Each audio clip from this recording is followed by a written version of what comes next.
This is Find Your Dream Job, the podcast that helps you get hired, have the career you want, and make a difference in life. I'm your host, Mac Pritchard. I'm also the founder of Mac's List. It's a job board in the Pacific Northwest that helps you find a fulfilling career. Every Wednesday, I talk to a different expert about the tools you need to get the work you want. Find Your Dream Job is brought to you by Top Resume. Top Resume has helped more than 400,000 professionals land more interviews and get hired faster. Get a free review of your resume today. Go to maxlist.org/topresume. Looking for a job is a team sport. You can't do it alone. And every job search team needs one or more mentors. Ellen Recko is here to talk about how mentors can help in your job search. She's a career coach with Lake Grove Job Seekers. It's a nonprofit that helps with career transition. Ellen joins us from Lake Oswego, Oregon. Well, let's get going, Ellen. Why do you need mentors at all when you do a job search? Well, I actually loved your first sentence, never search alone, because that's 100% what I believe as well. This notion of looking for a job or transitioning careers can be extremely overwhelming for people. It's complicated and gotten more complicated as time goes by. And because it's such a black box, it's extremely anxiety producing. And then when you add financial pressure on top of that, it's understandably quite difficult for people to navigate on their own. And so they need help. And that's where a mentor or a job coach can be very helpful. We can help in a number of ways. And I would put it in 3 buckets. One is the practical nuts and bolts of, what steps should I take? What content do I need to have? What's the best way to do A, B, or C? That's one. 2 would be, offering perspective and objectivity, because it's very easy to both get confused by the black box nature, but also get discouraged by some of the rejection. And so we can help people step back a little bit. And the third component that I think we help a lot in is emotional support, both helping people when the chips are down, being a cheerleader when things are going well, and in general, helping job seekers stay motivated throughout the process. I'm so glad you outlined those 3 areas where mentors can help. And I want to walk through them one by one later in the conversation. But I'm curious, Ellen, you have been with Lake Grove Job Seekers, I think you were saying before the recording, for 6 years. So every week you're meeting with candidates and helping them. What have you seen? What happen if people going through a job search don't work with mentors? What is that job search like if you do indeed try to do it alone? Well, actually, we survey our participants, and in general, they do start it alone before they come to us. And what tends to happen is they start to apply for jobs, and they do what some people call spray and pray, where they apply for a number of different jobs and they have varying degrees of success. But eventually they decide, shoot, this isn't working for me and I do need some help. Sometimes they're very specific and they think it's my resume or my LinkedIn profile or something like that. Other times they realize, I don't know what the heck I'm doing. There's too much information coming at me. I just need help. And so that's how they find us. So they're facing strategic challenges. They're not quite sure how to manage that search, but also they might have some specific tactical areas like LinkedIn or resume where they're looking for help. Do you find that most candidates work with mentors, or is this something that they come to after trying to do it alone?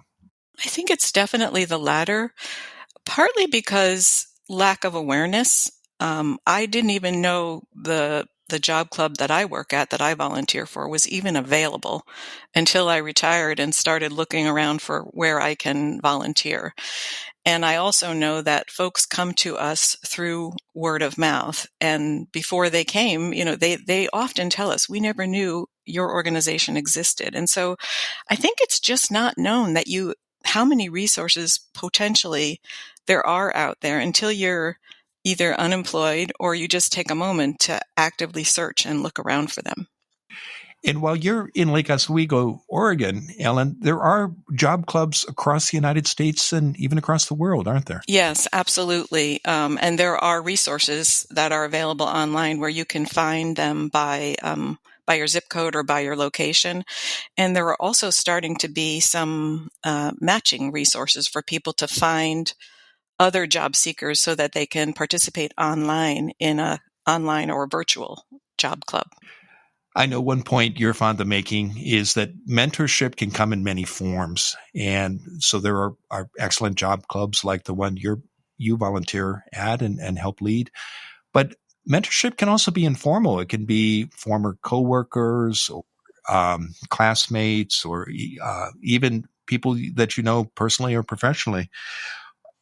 What stops, in your experience, what stops applicants from asking mentors for help during a job search? I think it's a couple of things. Again, I think one is just they just don't think about it. They're not programmed, especially around a job search. A lot of us think, I'm unemployed, and that's kind of a badge of shame, actually, for some people. And it's difficult for them to just ask for help when they're feeling so down already. Although, ironically, that's exactly when they should ask for help. I think also it's lack of awareness of what's out there. And it's, not knowing the questions to ask. There's all kind of reasons why people just don't ask, or they may think it costs money. I mean, there could be financial barriers as well. I think there's a lot of reasons why people don't even think to ask for help. We think we have to go it alone. We think we have to be stoic. And this is something where, this doesn't come naturally to any of us, and we all need help. And yet I think people just don't think of it. I think it's just not realizing that there are resources out there that can help them a lot. Would candidates do reach out to mentors and ask for help? Are there common mistakes you see them make in doing that outreach?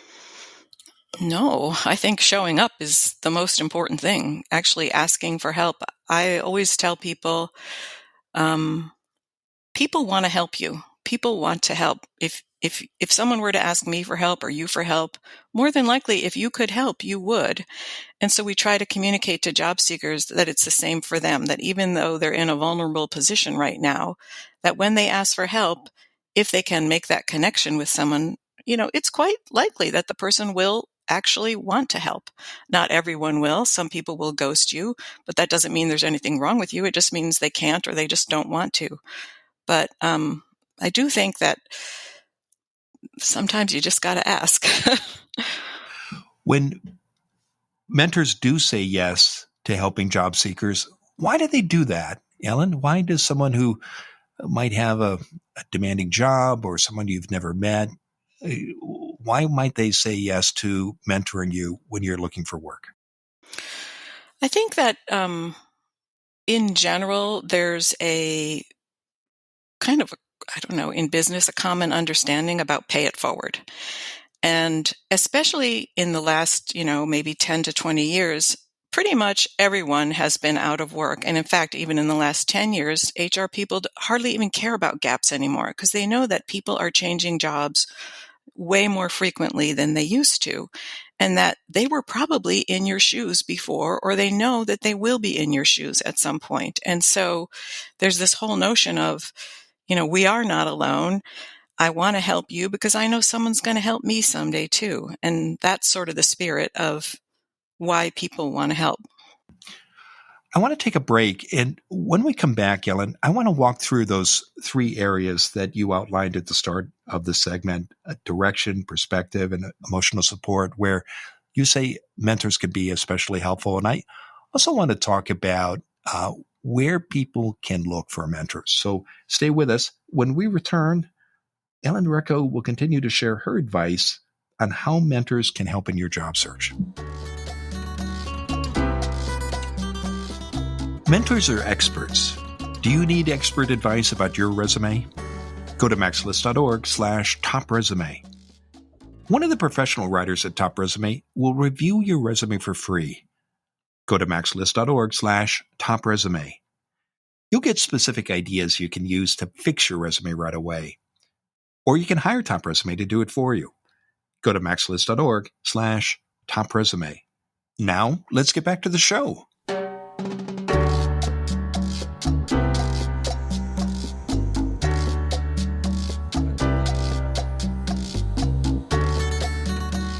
We're back in the MaxList studio. I'm talking with Ellen Recko. She's a career coach with Lake Grove Job Seekers. It's a nonprofit that helps with career transition. And Ellen joins us from Lake Oswego, Oregon. Now, Ellen, we were talking today about how mentors can help with your job search. And one of the things you did at the start of our first segment was talk about 3 different ways mentors can be helpful. Perspective, providing emotional support, and providing direction. Let's walk through those one by one. When you talk about perspective and how a mentor can help someone in a job search with perspective, what do you have in mind there? Well, one of the things that happens as people go through this process is understandably they have questions. And so a very common example that comes to us all the time from job seekers is, well, I want to apply for this particular job, but I only have 60 or 70% of the qualifications. So should I apply? Do I need to take a class and get some additional skills? How can I, put my best foot forward here? And sometimes they even say things like, I only have 60, I shouldn't apply. And so we try to help them step back and realize, well, which of the qualifications in this job description are most important for the sorts of roles that you're going for? And then we can talk through which ones do they have or where or how significant their gap might be. Another thing we do is we help them understand that job descriptions often have hiring managers who either write them very poorly, so it's really hard to tell, or they throw everything in, including the kitchen sink, in terms of what they want, and there's no human being on earth who could achieve that job description. And so again, we try to help the job seekers kind of take a closer look at what they may be asking for and what's more important than not. So they're not cutting themselves out of an opportunity unnecessarily. That's the first thing that we do in terms of the perspective is take a step back. Let's figure out what they're really looking for. And now let's realistically assess, might this be a good fit for you? Another example, as I sort of alluded to it before, is when a job seeker might get that negative talk in their head going and say things like, another very common one is, I asked my ex-boss for a recommendation and I haven't heard back. So I guess that means they didn't like the quality of my work, or they're not comfortable giving me a recommendation. And that one always kills me because we have no information that that's the case. But oftentimes when a job seeker is working alone or doesn't have someone to sort of pull them out of that hole, they reach a conclusion that isn't helpful for them. And so again, we'll say, wait a second, that person just could be busy, on a trip, out sick, whatever, number one. Number two, we'll say things like, while this is top of mind for you, it may not be the most urgent thing on that person's list. And we do have to, understand that they do have other priorities and we have to give them the time they need to get to it. And then we might say, how could we unstick this one? Can we send a reminder note? Can we offer to remind them how we worked together so they kind of have a tickler about what they could talk about?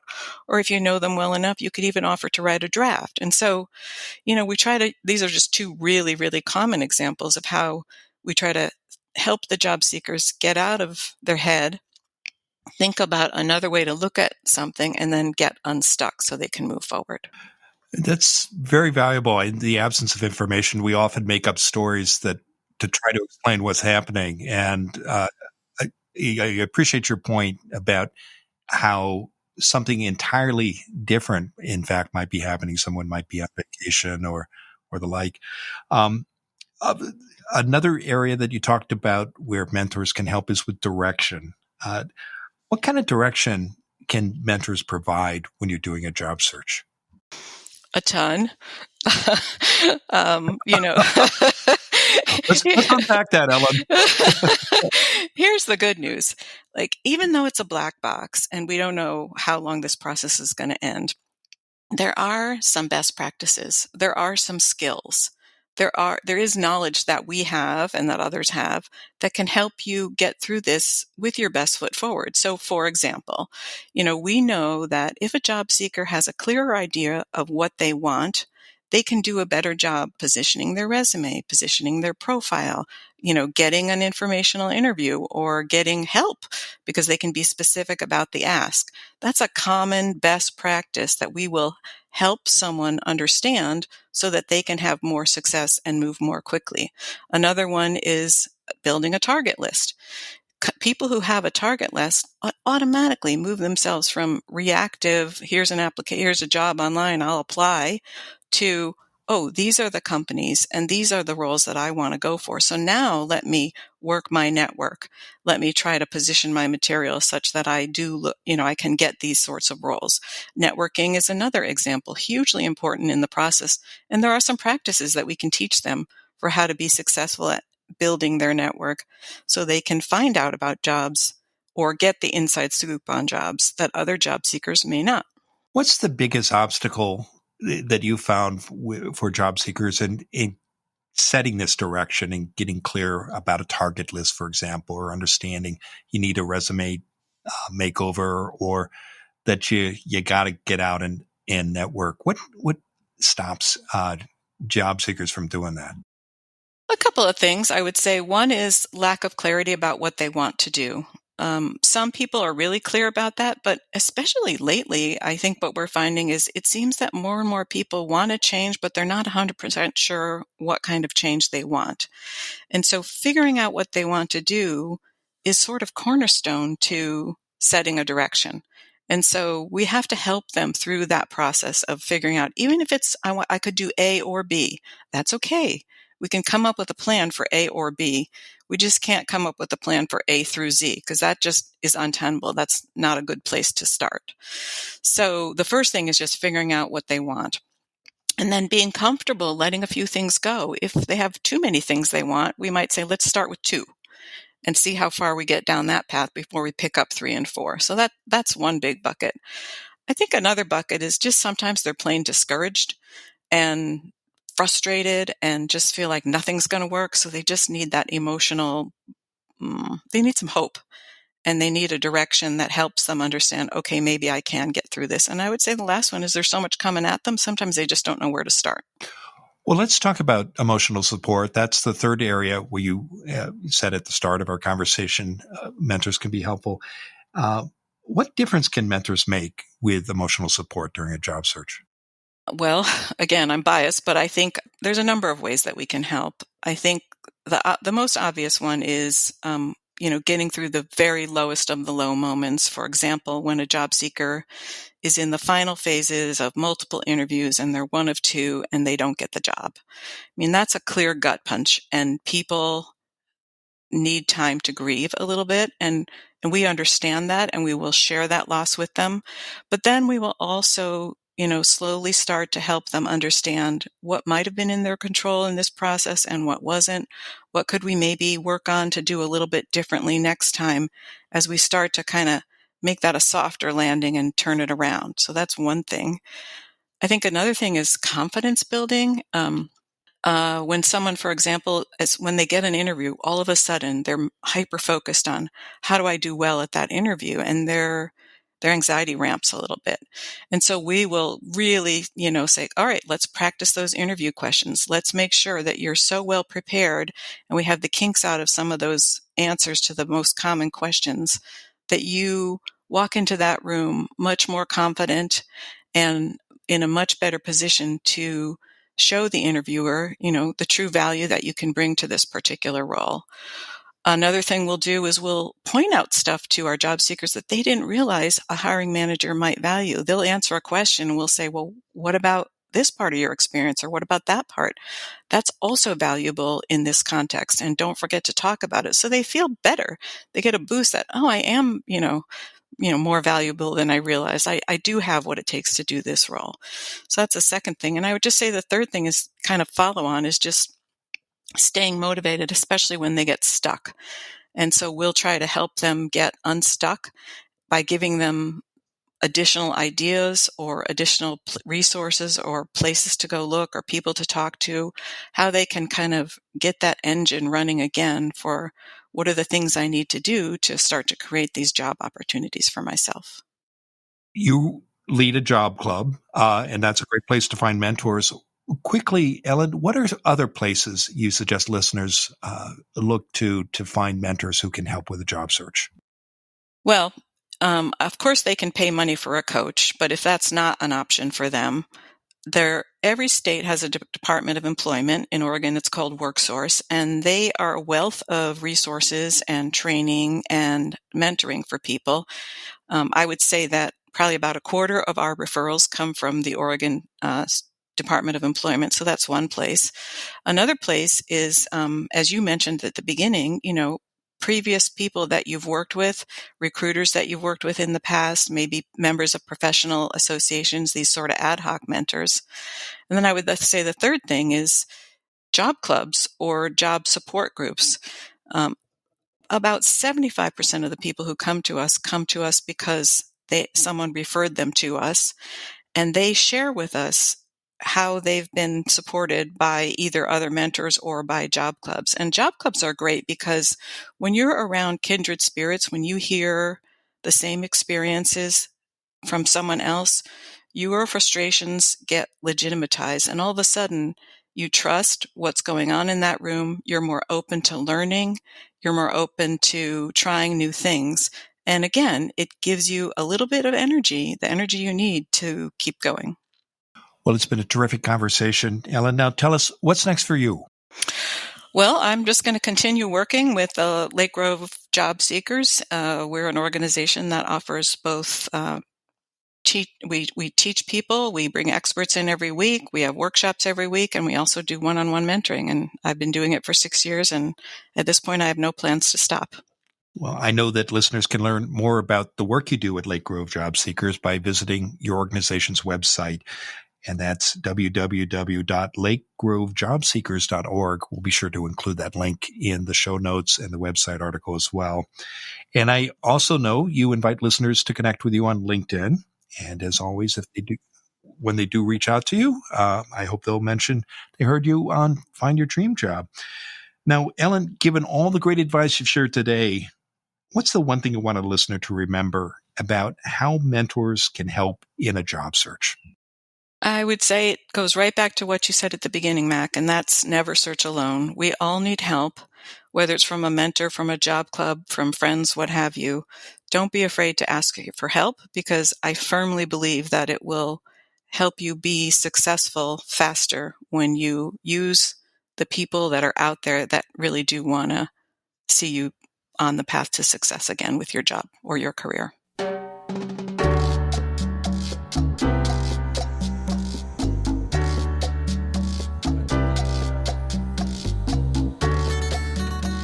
Make sure you never miss an episode of Find Your Dream Job.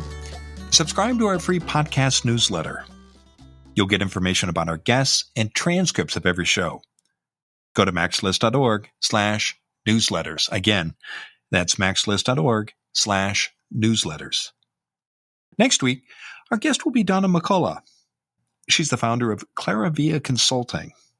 Donna's company offers career coaching to individuals, teams, and organizations. Stories not only engage others, they also stick in a listener's mind. If you want to stand out when you meet a hiring manager, you need to tell stories about your career. And one of the best ways to do this is to use the STAR method. Join us next Wednesday when Donna McCullough and I talk about how to prepare and use STAR stories in a job interview. Until next time, thanks for letting us help you find your dream job. This show is produced by Max List. Susan Thornton-Hoff schedules our guests and writes our newsletter. Lisa Kislenberry Anderson manages our social media. Our sound engineer is Matt Fiorillo. Ryan Morrison at Podfly Productions edits the show. Dawn Mole creates our transcripts. And our music is by Freddie Trujillo. This is Mac Pritchard. See you next week.